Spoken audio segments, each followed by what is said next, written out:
Continuando aqui, pessoal, com a nossa refatoração, agora vamos passar pelas classes, revendo o que a gente comentou e vendo alguns outros detalhes necessários. Por exemplo, aqui na classe Problem, a gente precisa também definir, por causa do PHP Stands, as propriedades como comentário. Tendo em vista que agora as propriedades elas estão ou lá na classe Model, né, o ID, ou na Array Columns, então ele não vai identificar ela automaticamente. Então a gente precisa definir aqui como proprietários property int ID para tanto o nosso IDE entender isso e o VS Code poder fazer os autocompletes e o PHP Stand também entender que esses atributos existem, senão ele dá erro. Então aqui basicamente isso, o validates que a gente já falou, que eu vou marcar como visto, o user mesma coisa. Percebam que aqui no user, pessoal, a questão do password, ele foi definido como atributo normal porque ele é usado, password confirmation, mas no banco é salvado como encrypt password. Então esses existem atributo no model, mas ele não existe no banco, né? Porque no banco vai criptografado. O único detalhe aqui é que ele tem que ser protect também. Se eu deixar privado, o nosso underline set e o underline get não consegue acessar ele diretamente. E além disso, aqui as definições das propriedades comentadas, por causa das verificações do PHP Stem. Que mais aqui a gente alterou? A nossa classe model, então a gente já explicou toda ela, né, com funcionamento, então ela ficou genérica. Eu fiz uma correção aproveitando o debugger, né, tava esse HR, em vez de estar fora aqui, ele estava dentro do highlight string, então acabava não fazendo o corte da linha quando a gente usava o DD. O corte da linha não, a apresentação da linha quando a gente usava o DD, então aqui foi jogado para fora ele. Então aí ficou certo.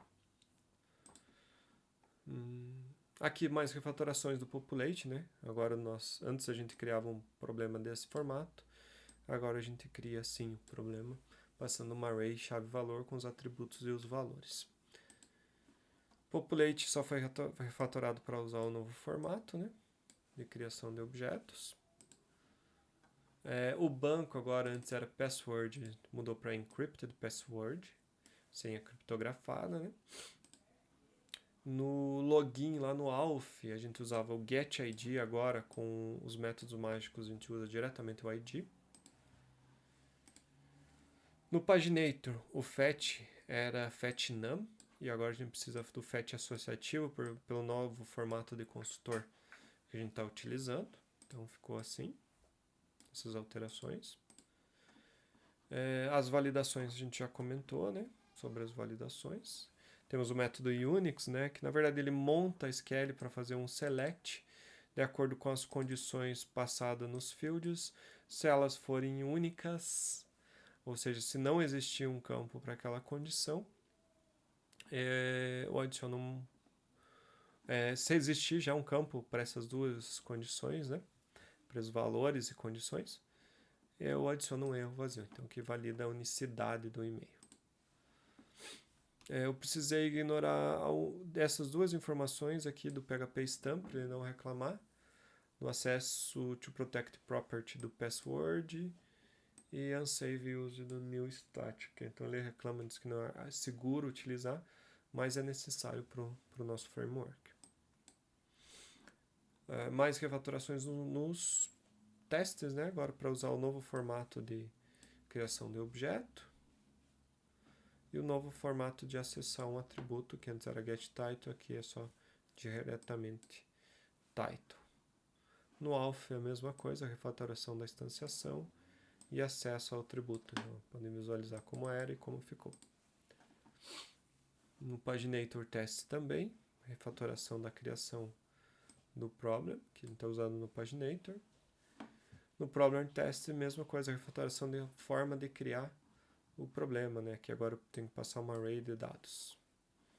E aí foi refatorado. No user test, além dessa refatoração, tanto do novo formato de usar ou acessar os atributos, quanto a forma de criar o usuário, né? Até abstraindo o setup, essa edição. Também adicionei testes a mais aqui para testar a autenticação e testar a mudança da senha, né? Não deve mudar a senha quando chamar o save, né, de novo. A senha deve se manter. Eu não devo criptografar ela novamente. Então, esses dois métodos a mais. Até faltou um teste daqui que vocês podem adicionar, que é o teste da unicidade de e-mail. E, pessoal, essas foram as principais alterações para a gente refatorar o código, eliminar a duplicação e também implementar o padrão Active Record nos nossos modules. Essas alterações vão facilitar bastante o desenvolvimento do projeto de vocês. E nossas próximas etapas é trabalhar com o 1 para N e N para N, entender como é que isso vai funcionar, além de funcionar, como que funciona ali de uma maneira mais genérica e reaproveitada. Então é isso, pessoal. Até os próximos vídeos.